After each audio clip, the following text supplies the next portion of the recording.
Hello friends, welcome back to my YouTube channel. ಹಿಂದಿನ ನನ್ನ ಎಲ್ಲ ವಿಡಿಯೋಗಳು ನಿಮಗೆ ಇಷ್ಟ ಆಗಿದೆ ಅಂತ ನಾನು ತಿಳ್ಕೊಂಡಿದ್ದೀನಿ. ಇವತ್ತಿನ ಈ ವಿಡಿಯೋದಲ್ಲಿ ಮನೆಯಲ್ಲಿಯೇ ಹೇಗೆ ಡ್ರೈ ಫ್ರೂಟ್ ಲಡ್ಡು ತಯಾರಿಸೋದೆಂದು ತಿಳಿಸಿಕೊಡುತ್ತೇನೆ. ಬೇಕಾಗುವ ಪದಾರ್ಥಗಳು ಬಾದಾಮಿ, ಗೋಡಂಬಿ, ವಾಲ್ನಟ್, ಪಿಸ್ತಾ, ಉತ್ತತ್ತಿ, ಕೊಬ್ಬರಿ ಹಾಗೂ ನಾನಿಲ್ಲಿ ಎಲ್ಲ ಮಿಕ್ಸ್ಡ್ ಸೀಡ್ಸನ್ನು ತೆಗೆದುಕೊಂಡಿದ್ದೇನೆ. ಎಲ್ಲ ಡ್ರೈ ಫ್ರೂಟ್ಸ್ಗಳನ್ನು ಸಣ್ಣದಾಗಿ ಕತ್ತರಿಸಿಕೊಂಡಿದ್ದೇನೆ. ಬೇಕಾದರೆ ನೀವು ಎಲ್ಲ ಡ್ರೈ ಫ್ರೂಟ್ಸ್ಗಳನ್ನು ಮಿಕ್ಸಿ ಮಾಡಿಕೊಂಡು ಪುಡಿ ರೂಪದಲ್ಲಿಯೂ ಸಹಿತ ತಯಾರಿಸಿಕೊಳ್ಳಬಹುದು. ನಾನಿಲ್ಲಿ ಚಾಕುವಿನ ಸಹಾಯದಿಂದ ಎಲ್ಲ ಡ್ರೈ ಫ್ರೂಟ್ಸನ್ನು ಚಿಕ್ಕದಾಗಿ ಕತ್ತರಿಸಿಕೊಂಡಿದ್ದೇನೆ. ಎಲ್ಲ ಮಿಕ್ಸ್ಡ್ ಸೀಡ್ಸ್ಗಳನ್ನು ಅಥವಾ ಬೀಜಗಳನ್ನು ನಾನಿಲ್ಲಿ ಮಿಕ್ಸಿ ಮಾಡಿಕೊಂಡಿದ್ದೇನೆ. ನೀವು ಸಹಿತ ಮಿಕ್ಸಿ ಮಾಡಿಕೊಂಡು ಪುಡಿ ರೂಪದಲ್ಲಿ ಉಪಯೋಗಿಸಬಹುದು ಅಥವಾ ಡ್ರೈ ಫ್ರೂಟ್ಸ್ ಎಲ್ಲವನ್ನು ಪುಡಿ ರೂಪದಲ್ಲಿ ಉಪಯೋಗಿಸಿಕೊಂಡು ಇದನ್ನು ನೀವು ನೇರವಾಗಿ ಹಾಗೆಯೇ ಉಪಯೋಗಿಸಬಹುದು. ಈ ರೀತಿಯಾಗಿ ಎಲ್ಲ ಮಿಕ್ಸ್ಡ್ ಬೀಜಗಳನ್ನು ನಾನು ಮಿಕ್ಸಿ ಮಾಡಿಕೊಂಡು ಪುಡಿ ರೂಪದಲ್ಲಿ ಉಪಯೋಗಿಸುತ್ತೇನೆ. ಡ್ರೈ ಫ್ರೂಟ್ಸ್ ಉಂಡೆಯನ್ನು ಕಟ್ಟಲು ನಾನು ಇಲ್ಲಿ ಅಂಟನ್ನು ಉಪಯೋಗಿಸುತ್ತಿದ್ದೇನೆ. ಮೊದಲು ಒಂದು ಬಾಣಲಿಗೆ ತುಪ್ಪವನ್ನು ಹಾಕಿಕೊಂಡು ಈ ಅಂಟನ್ನು ಚೆನ್ನಾಗಿ ಹುರಿದುಕೊಳ್ಳುತ್ತಿದ್ದೇನೆ. ಒಂದು ವೇಳೆ ನಿಮ್ಮ ಮನೆಯಲ್ಲಿ ಅಂಟು ಇಲ್ಲದಿದ್ದರೆ ಹಾಗೆಯೇ ಡ್ರೈ ಫ್ರೂಟ್ಸ್ ಲಡ್ಡುವನ್ನು ತಯಾರಿಸಬಹುದು. ನಂತರ ಎಲ್ಲ ಡ್ರೈ ಫ್ರೂಟ್ಸ್ಗಳನ್ನು ಒಂದೊಂದಾಗಿ ಹುರಿದುಕೊಳ್ಳಬೇಕು. ಮೊದಲಿಗೆ ನಾನಿಲ್ಲಿ ಬಾದಾಮಿಯನ್ನು ಹುರಿದುಕೊಂಡಿದ್ದೇನೆ. ನಂತರ ಗೋಡಂಬಿ, ಪಿಸ್ತಾ, ವಾಲ್ನಟ್ಸ್ ಎಲ್ಲವನ್ನು ಬೇರೆಯಾಗಿಯೇ ಹುರಿದುಕೊಂಡಿದ್ದೇನೆ. ನೀವು ಬೇಕಾದರೆ ಎಲ್ಲವನ್ನೂ ಒಂದೇ ಸಲಿಗೆ ತುಪ್ಪದಲ್ಲಿ ಹುರಿದುಕೊಳ್ಳಬಹುದು.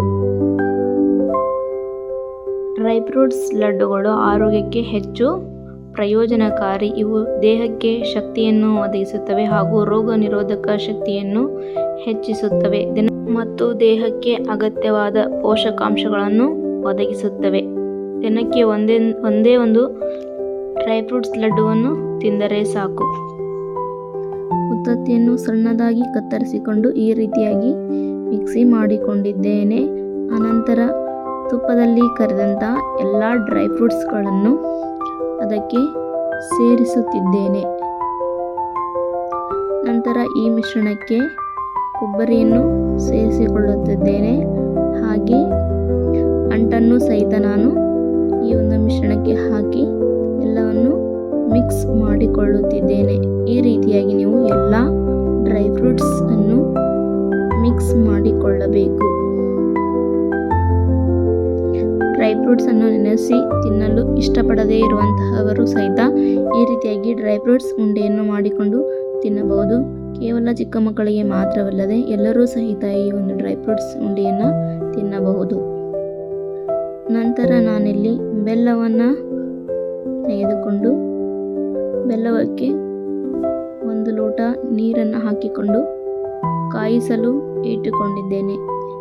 ಬೆಲ್ಲವು ಸರಿಯಾಗಿ ನೀರಿನಲ್ಲಿ ಕರಗಿ ಕುದಿಯುವವರೆಗೂ 5 ರಿಂದ 10 ನಿಮಿಷಗಳವರೆಗೂ ಹಾಗೆಯೇ ಬಿಡಬೇಕು. ಬೆಲ್ಲವು ಕುದಿಯುವುದ ನಂತರ ಅದರಲ್ಲಿರುವಂಥ ಎಲ್ಲ ಬೆಲ್ಲದ ಕಣಗಳು ಸರಿಯಾಗಿ ಕರಗಿದೆಯಲ್ಲ ಎಂದು ನೋಡಬೇಕು. ಇನ್ನು ಕರಗದೇ ಇದ್ದರೆ ಕರಗುವವರೆಗೂ ಬಿಸಿ ಮಾಡಬೇಕು.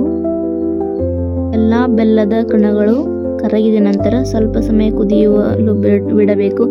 ನಂತರ ಅದರಲ್ಲಿ ಆಣವನ್ನು ಹಿಡಿಯಬೇಕು. ಒಂದು ಪ್ಲೇಟಿನಲ್ಲಿ ಸ್ವಲ್ಪ ನೀರು ಹಾಕಿಕೊಂಡು ಆ ಒಂದು ಬೆಲ್ಲದ ಒಂದು ಹನಿಯನ್ನು ಹಾಕಿಕೊಂಡಾಗ ಆ ಒಂದು ಹನಿಯು ರೌಂಡ್ ಆಗಿ ಆಯ್ತಂದ್ರೆ ನಮಗೆ ಉಂಡೆ ಕಟ್ಟಕ್ಕೆ ಆಣ ಬಂದದೆ ಅಂಥೇಳಿ ನಾವು ತಿಳ್ಕೊಬೋದು. ನೀವಿಲ್ಲಿ ನೋಡ್ತಾ ಇರ್ಬೋದು ಯಾವ ರೀತಿಯಾಗಿ ಬೆಲ್ಲದ ಆಣವನ್ನು ಹಿಡಿತಾ ಇದೆ ಅಂತೇಳಿ. ಈ ರೀತಿಯಾಗಿ ಒಂದು ನೀರಿನಲ್ಲಿ ಹಾಕಿಕೊಂಡಾಗ ಅದು ಏನಾದರೂ ರೌಂಡ್ ಆಯ್ತಪ್ಪ ಅಂತಂದ್ರೆ ಆಣ ಬಂದೈತಿ ಅಂಥೇಳಿ ನಾವು ತಿಳ್ಕೊಬೋದು. ಈ ರೀತಿಯಾಗಿ ಆಣ ಬಂತಂದ್ರೆ ನಮ್ಗೆ ಉಂಡೆ ಕಟ್ಟಕ್ಕೆ ಹದ ಆಗೈತಿ ಅಂಥೇಳಿ ಅರ್ಥ.